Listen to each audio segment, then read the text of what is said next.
જવાની ગણતરી એટલે હું મારે એક લગ્નમાં છું ને એમાં મેં પહેલા બી કીધું કે ભાઈ હવે જવાનો કોઈ મતલબ બી નહોતો ને.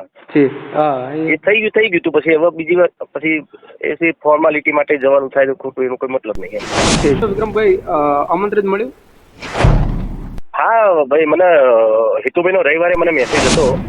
મેસેજ જોયો તો પણ એના પછી કદાચ મારો ફોન બંધ હતો. હિતુભાઈએ કોઈ મને ટ્રાય બી કર્યો છે ફોન કરવાનો, પણ મારો ફોન નહીં લાગ્યો. પણ કદાચ મારો ફોન ના લાગ્યો તો ઓફિસનો નંબર છે, ઓફિસ બી આપણે ગાંધીનગરમાં જ છે, તો કદાચ કોઈ માણસને મોકલી દીધો હતો એ વાંધો નતો, તો ખબર પડી જતી એમ કે ભાઈ વિધાનસભામાં દરેક ફિલ્મોના કલાકારોને ત્યાં આમંત્રણ આપવામાં આવ્યું છે. તો શું આપ કાર્યક્રમમાં હાજરી આપશો, સન્માન કાર્યક્રમમાં? ના, હું બહાર છું, લગ્નમાં છું. મારા મામાના દીકરાના લગ્ન છે 2 દિવસ. હવે એવું ક્યાંક એવું લાગી રહ્યું છે કે વિક્રમભાઈ 2 દિવસ માટે નહીં પણ 5 વર્ષ માટે વિધાનસભામાં જાય એવું લાગી રહ્યું છે. ના, એવું કશું વિચાર્યું નથી મેં.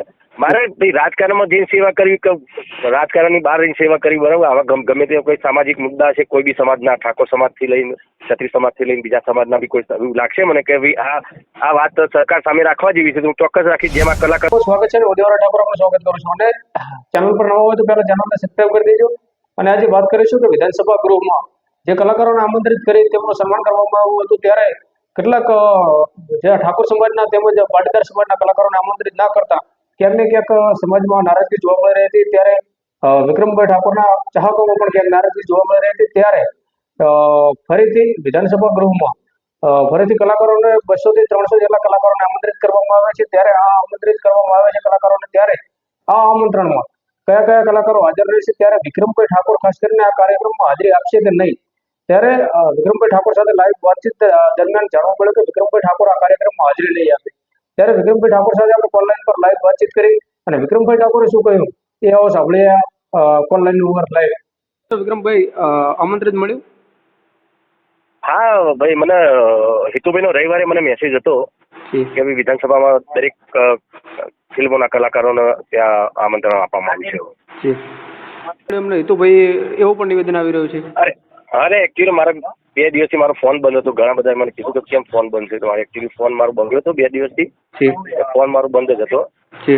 મેસેજ જોયો તો પણ એના પછી કદાચ મારો ફોન બંધ હતો. હિતુભાઈએ કોઈ મને ટ્રાય બી કર્યો છે ફોન કરવાનો, પણ મારો ફોન નહીં લાગ્યો. પણ કદાચ મારો ફોન ના લાગ્યો તો ઓફિસનો નંબર છે, ઓફિસ બી આપણે ગાંધીનગરમાં જ છે, તો કદાચ કોઈ માણસને મોકલી દીધો હતો એ વાંધો નતો, તો ખબર પડી જતી એમ કે ભાઈ.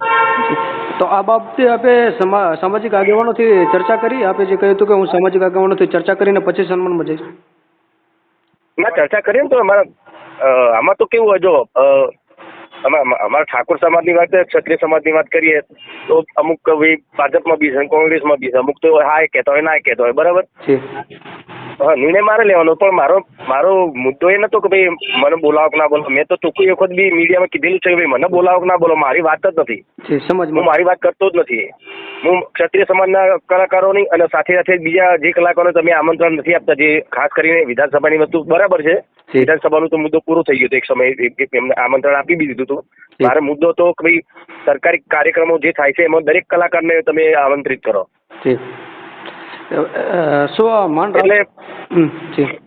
એટલે બરાબર છે. ચલો ભાઈ, આપણે મેં એક નાની વાત,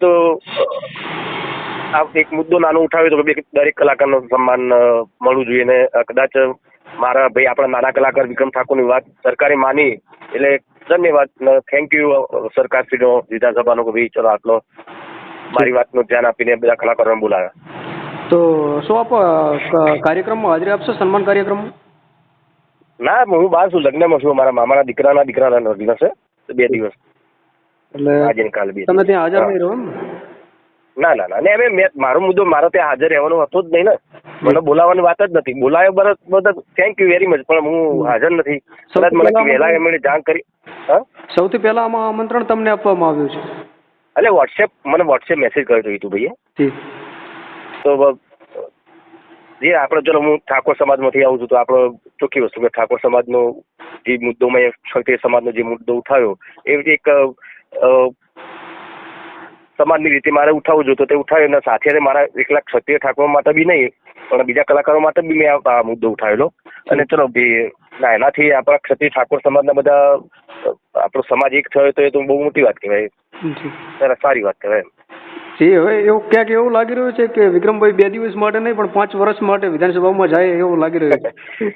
ના ના ના ના ના ના એવું કશું વિચાર્યું નથી મેં. મારે ભાઈ રાજકારણમાં જઈને સેવા કરવી કે રાજકારણની બહાર જઈને સેવા કરવી બરાબર. આવા ગમે તે કોઈ સામાજિક મુદ્દા છે, કોઈ બી સમાજના, ઠાકોર સમાજથી લઈને ક્ષત્રિય સમાજથી લઈને બીજા સમાજના બી કોઈ એવું લાગશે મને કે ભાઈ આ વાત સરકાર સામે રાખવા જેવી છે તો હું ચોક્કસ રાખીશ. જેમ આ કલાકારની વાત હતી બરાબર, તો મેં વાત રાખી એવી રીતે કોઈ બીજું કોઈ સામાજિક કોઈ બી મુદ્દા જે મને લાગશે કે આ મુદ્દા મારે સરકાર સમક્ષ રજૂ કરવા છે તો એ રજૂ કરીશ. જી તો હાલ તો કહી શકાય કે આમંત્રણમાં જવાની કોઈ જ ગણતરી નથી. જવાની ગણતરી એટલે હું મારે એક લગ્નમાં છું ને એમાંય મેં પહેલા બી કીધું કે ભાઈ હવે જવાનો કોઈ મતલબ બી નહોતો ને. જી હા એ થઈ ગયું તો પછી હવે બીજી વાર પછી એ ફોર્માલિટી માટે જવાનું થાય તો ખોટું એનો કોઈ મતલબ નહીં એમ. જી જી થેન્ક યુ સો મચ વિક્રમભાઈ, આપ અમારી સાથે જોડાયા બદલ. વેલકમ. નમસ્કાર, ફરી મળીશું ત્યાં સુધી.